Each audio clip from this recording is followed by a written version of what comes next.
یہ جو رپورٹ آپ اپنی اسکرین پہ دیکھ رہے ہیں، یہ ایک 50 سالہ مریض کی رپورٹ ہے جو ایک ہفتہ پہلے میرے پاس کلینک پہ آئے تھے۔ 6 ماہ پہلے انہیں فالج کا اٹیک ہوا تھا اور یہ پچھلے 6 ماہ سے بستر پہ ہیں۔ بستر پہ لیٹے رہنے کی وجہ سے ان کی بیک پہ زخم بن گیا تھا جسے بیڈ سور یا پریشر السر کہتے ہیں۔ ان کے بیٹوں نے بتایا کہ پچھلے 2 ماہ سے وہ ہر قسم کے اینٹی بایوٹک مریض کو دے چکے ہیں اور روزانہ دن میں 2 دفعہ پٹی تبدیل کرتے ہیں، لیکن اس کے باوجود جو زخم ہے اس کا ریشہ خشک نہیں ہو رہا۔ میں نے ان کے زخم سے سیمپل لیا اور اسے کلچر سینسٹیوٹی کے لیے بھیج دیا۔ ایک ہفتے بعد یہ رپورٹ آئی ہے اور اگر آپ رپورٹ دیکھیں تو اس میں جتنی بھی اینٹی بایوٹکس لکھی ہیں سب اینٹی بایوٹکس کے آگے آر لکھا ہے۔ آر کا مطلب ہے ریزسٹنٹ، یعنی یہ جو جراثیم رپورٹ کے اندر آیا ہے سیوڈوموناس ایروجینوزا، یہ جتنی بھی اینٹی بایوٹکس مینشنڈ ہیں وہ جراثیم وہ بیکٹیریا ان سب اینٹی بایوٹکس کے خلاف ریزسٹنٹ ہو گیا ہے۔ اس وجہ سے پچھلے 2 ماہ سے کوئی بھی اینٹی بایوٹک اس مریض پہ اثر نہیں کر رہی۔ اسے اینٹی بایوٹک ریزسٹنس کہتے ہیں۔ آج کل اینٹی بایوٹک ریزسٹنس پاکستان میں بہت کامن ہے۔ یہ اینٹی بایوٹک ریزسٹنس مریض میں کیوں آئی ہے؟ اس کی وجوہات ہیں اینٹی بایوٹکس کا اوور یوز، مس یوز، ابیوز۔ اب موسم تبدیل ہو رہا ہے، لوگوں کو نزلہ زکام کھانسی کا مسئلہ ہو رہا ہے اور لوگ میڈیکل اسٹور پہ جاتے ہیں اور میڈیکل اسٹور والا بغیر ڈاکٹر کی پریسکرپشن کے 2 یا 3 خوراک اینٹی بایوٹکس کے مریض کو دے دیتا ہے جس کی مریض کو ضرورت ہی نہیں ہے۔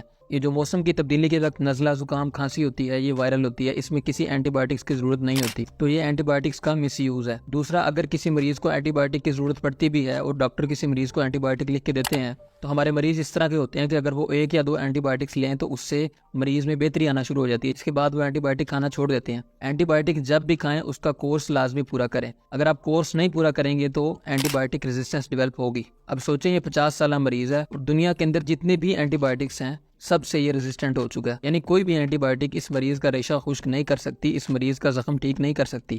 پاکستان میں اس وقت ٹائیفائڈ کی ایک ایسی قسم آ گئی ہے جو صرف ایک اینٹی بایوٹک سے ٹھیک ہوتی ہے، اور اگر خدا نخواستہ اس اینٹی بایوٹک سے بھی ریزسٹنس آ گئی تو آپ سوچیں ہمارے پاس ٹائیفائڈ کو ٹھیک کرنے کے لیے کوئی اینٹی بایوٹک نہیں بچے گی۔ جتنے بھی فارماسیوٹیکل کمپنیز ہیں ان کا یہ کہنا ہے کہ آنے والے 10-15 سالوں میں کوئی نئی اینٹی بایوٹک دریافت نہیں ہوگی، تو جو ہمارے پاس اینٹی بایوٹکس اویلیبل ہیں ہمیں انہی پہ گزارا کرنا ہے۔